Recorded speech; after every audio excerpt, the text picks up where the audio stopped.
Assalamualaikum warahmatullahi wabarakatuh. Apa kabar anak-anak? Kita berjumpa di pertemuan ketiga, masih di bab 3, menyusuri nilai dalam cerita lintas zaman, yaitu untuk kelas 10 Kurikulum Merdeka. Semangat anak-anak! Baik, untuk pertemuan kali ini, tujuan pembelajaran yang ingin kita capai atau yang akan kita capai yaitu di bagian nomor 3 setelah bagian 1 dan bagian 2 alhamdulillah sudah tercapai di pertemuan sebelumnya, yaitu memahami kaidah-kaidah bahasa yang digunakan dalam menyusun teks hikayat dan cerpen. Setelah minggu lalu atau pertemuan sebelumnya kita mengidentifikasi, menilai, mengkritisi karakteristik dan plot pada hikayat dan cerpen, serta nilai-nilai yang terkandung dalam kehidupan yang terdapat pada teks hikayat dan cerpen. Hari ini kita akan membahas mengenai kaidah kebahasaan yang digunakan dalam menyusun teks hikayat dan cerpen. Nah, tujuannya yaitu kalian bisa memahami kaidah-kaidah bahasa yang digunakan dalam kedua teks tersebut, yaitu teks hikayat dan teks cerpen. Kali ini bagian C, menggunakan kaidah kebahasaan dalam hikayat dan cerpen. Tujuannya Ibu kembali ungkapkan ya untuk kalian pahami, yaitu memahami kaidah-kaidah bahasa yang digunakan dalam hikayat dan cerpen. Adapun kaidah bahasa yang terdapat dalam teks hikayat diantaranya konjungsi urutan waktu. Konjungsi urutan waktu digunakan untuk menyatakan urutan sebuah kejadian berdasarkan waktu terjadinya, baik itu sebelumnya, saat, maupun setelahnya. Hikayat menggunakan konjungsi urutan waktu atau temporal berupa kata-kata arkais. Inilah yang membedakan antara teks hikayat dengan teks cerpen.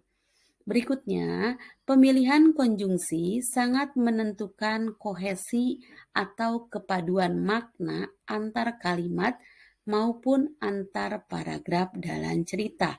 Jadi, penggunaan konjungsi ini harus tepat. Selanjutnya, majas. Majas digunakan untuk menambahkan keindahan cara penyampaian cerita. Adapun yang sering digunakan dalam teks hikayat maupun cerpen, yang pertama adalah majas antonomasia. Apa itu majas antonomasia? Majas antonomasia adalah majas yang biasa menyebutkan sifat-sifat yang menonjol pada tokoh. Misalkan, si ganteng, si bopeng, si cerewet, dan lain sebagainya. Berikutnya untuk majas personifikasi. Tentu kalian harusnya masih ingat karena ini sudah kalian pelajari sebelumnya. Majas personifikasi adalah majas yang menyatakan benda mati maupun benda hidup yang bukan manusia, hewan atau tumbuhan sebagai sesuatu yang seolah-olah bersifat atau berlaku layaknya manusia. Berikutnya, majas simile adalah majas yang membandingkan suatu hal dengan hal lainnya secara eksplisit, menggunakan kata penghubung atau kata pembanding. Kata penghubung atau kata pembanding yang biasa digunakan antara lain seperti laksana, bak, dan bagaikan. Namanya juga diungkapkan secara eksplisit, berarti terlihat di situ. Terlihatnya yaitu dengan adanya pembanding tadi.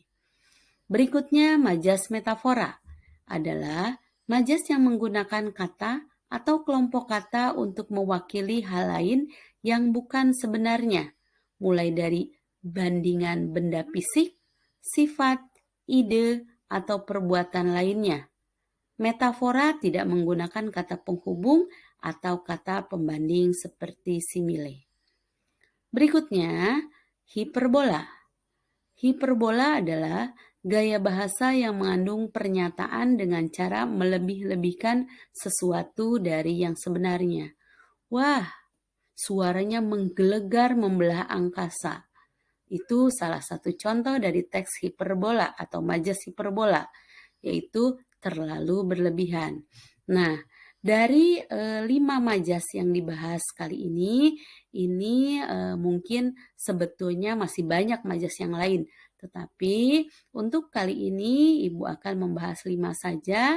Ini yang biasa terdapat dalam teks hikayat maupun teks cerpen. Semoga kalian lebih bisa memahami dari kaidah-kaidah bahasa yang tadi Ibu paparkan. Selanjutnya, penugasan.